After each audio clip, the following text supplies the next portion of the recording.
Hello, Don here. Welcome to Podiatry Practice Mastery. I'm going to go over the $1 Million Minute. These are the things that help my practice get to the $1 million mark and beyond in personal production.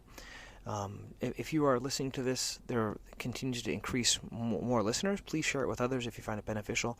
Also, if you want to kind of get some feedback on your practice, on things that you listen to that maybe you'd like to implement that you're having a hard time, go to podiatrypracticemastery.com/audit, and there's an audit process where you can just kind of tell me what you're currently doing, and then we'll hop on a call and I'll give you as much help as I can in that time to help your practice get there. I know some people, they get kind of stuck. They listened to how I do things, but they're having a hard time with that, so happy to do that with you.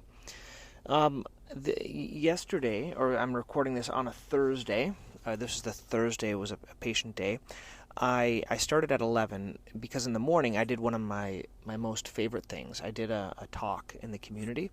I don't do these that much. I used to do them more in the past, but now the challenge is the time is so valuable seeing patients. It's not really financially worth it, but I think it's still a good thing to do, and it gives me a lot of joy.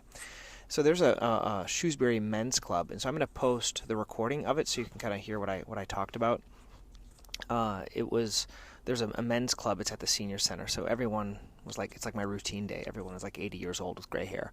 Probably not the best demographic, but it sure was a lot of fun. They had a couple of good questions about good feet inserts, so I did a little spiel on good feet. They talked about orthotics. They talked about, of course, nail fungus, and we had a nice time. So I'm going to be posting that in a day or so here on the podcast so you can listen to it.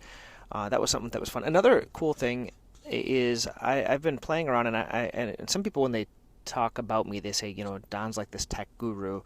I like technology, and I use a lot of technology, but one thing I haven't really embraced a lot is ChatGPT to help me with thinking, and I guess what I mean by that is I tend to be a journaler. I like to write a lot of things, but I find sometimes it's just easier to use ChatGPT. So let me explain.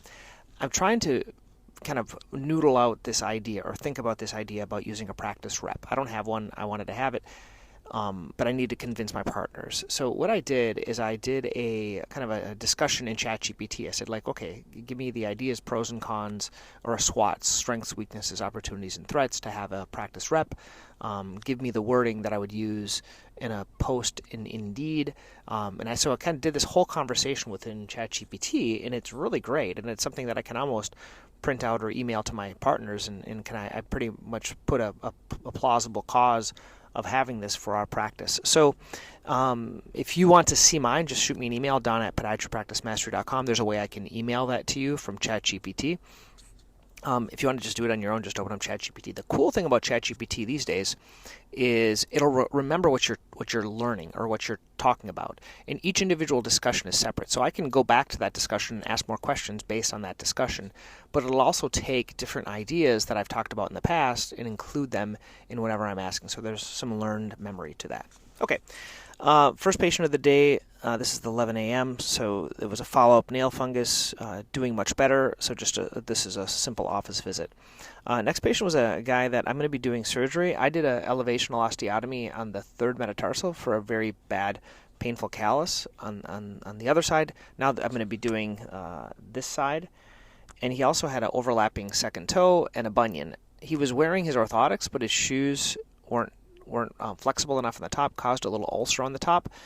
He still needs the bunion fixed, the hammer toe fixed, and the elevational osteotomy. That is scheduled for May, and so he just kind of came in. But one thing he mentioned is when he contacted me, I called him on the phone, and he just really said, thank you for doing that. And I don't know how often you guys call people, but I find on my list, because I'm a really big stickler about having a printed list of my patients.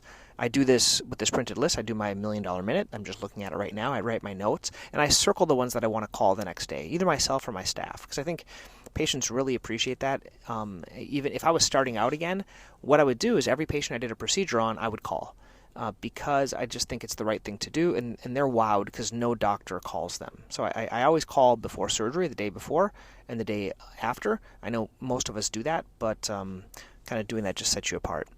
Next patient was a 69-year-old, new patient visit. This is orthotic number 1. She was having generalized foot pain. Next patient was a 40-year-old. She was here for a fracture follow-up. She's feeling much better, so getting her out of the boot, we got x-rays. So once I do fracture code, then I see them 6 weeks after, and then I do just an x-ray. So it's kind of a low visit, but you kind of have to follow up with these fractures. Next patient, this is in the afternoon. There was a lesion destruction. So I guess it was an IPK, but there possibly could be a mature verruca, so I billed verruca, foot pain, and IPK, and then I did lesion destruction. He'll come back as needed. Next patient was the least valuable patient. This was a patient that my staff put in for an orthotic scanning because they somehow lost the scan. So I promptly told them, I said, don't do that again. It kind of took up a slot. It should have been a medical assistant appointment. So if you have things that your staff do that doesn't work, you have to tell them, and I told them. Next patient was a new patient that had a bunion, hammer toe, wanted non-surgical options. We did orthotic for her, and we talked about toe spacers and things like that. So she's going to get the orthotic. I talked about ultras and topos, my typical go-to shoes. Next patient was a 71-year-old. This is EPAT number 3 out of 6. I dispensed his orthotics as well, and he is already feeling a lot better for his heel pain. Next patient was a 31-year-old that is 4 weeks out of a really bad ankle sprain. I saw him at week 3, put him in an Uniboot. He's still in a lot of pain. I tried to do an ultrasound, really couldn't see anything, so I ordered an MRI. X-ray, I didn't see anything like an OCD, but I think there might be an OCD. I brought one of my buddies in to take a look at that. That's the benefit of having a group. So one of my partners here, Ben, he does a lot more of these bad ankle and OCDs and arthroscopic things in the ankle. So I brought him in to take a look at it. Next patient was a 60-year-old female that had some calluses. She also had a wart, so I did cantharidin on that wart. I just kind of threw in the callus trimming for free. I don't always charge everyone for callus trimming. I think if she keeps coming back, I will, but she has a wart, so I treated that. Next patient was an 80-year-old female.